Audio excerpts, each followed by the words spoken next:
ចាជំរាបសួរបងប្អូននៅសម្រាប់ថ្ងៃនេះនាងខ្ញុំ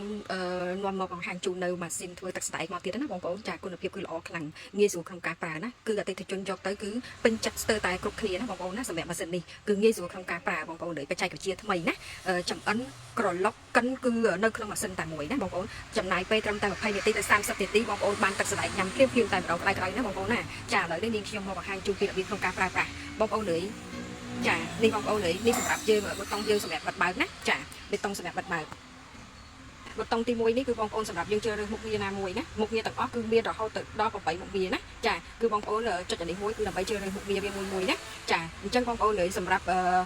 មុខងារទី1មុខងារទី1គឺជាមុខងារពិសេសវិសាជាងគេគឺក្នុងការដាក់វាចុចលើប៊ូតុងនេះគឺសម្រាប់យើងចំអិនចម្រោះកម្ដៅគឺធ្វើទឹកស្ដែកតែម្ដងណាចាធ្វើទឹកស្ដែកសម្រាប់ប៊ូតុងទី2នេះគឺសម្រាប់យើងធ្វើម្ហូបអាហារសម្រាប់កិនធ្វើជាបបរសម្រាប់កូនណាចាហើយសម្រាប់ទី3នេះគឺសម្រាប់ឲ្យយើងកិនកន្លុកគ្រប់ធនធានជាតិផ្សេងៗណាមានដូចជាសដែ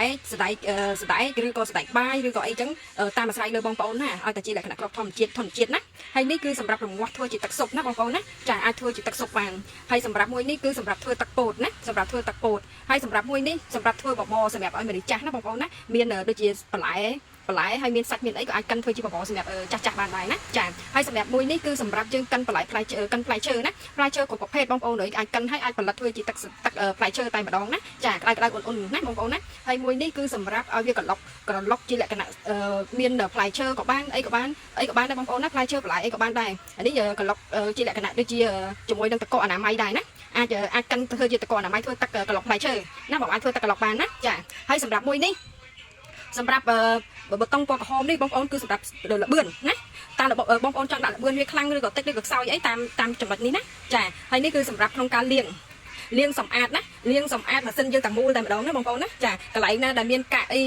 បន្លែកាក់ផ្លែឈើកាក់អីទៅជាប់នឹងអីវាលាងសម្អាតណាចាដោយខ្លួនឯងផ្ទាល់ហើយមួយនេះក៏សំខាន់ដែរបងប្អូនសម្រាប់រក្សាកម្ដៅណាបងប្អូនអាចរក្សាកម្ដៅបានកម្ដៅទឹកបន្លែផ្លែឈើទឹកសណ្តែកទឹកអីហ្នឹងគឺអាចរក្សាកម្ដៅបានណាចាអញ្ចឹងនាងខ្ញុំសូមហ៊ានធានាជូនណាបងប្អូនសម្រាប់ម៉ាស៊ីនធ្វើទឹកសណ្តែកម៉ូដនេះគឺល្អប្រើណាបងប្អូនណាចាអញ្ចឹងសម្រាប់បងប្អូនមានបញ្ហាឬក៏មានសំណួរអីអាចឆាតចូល page ផ្ទាល់បានណាចា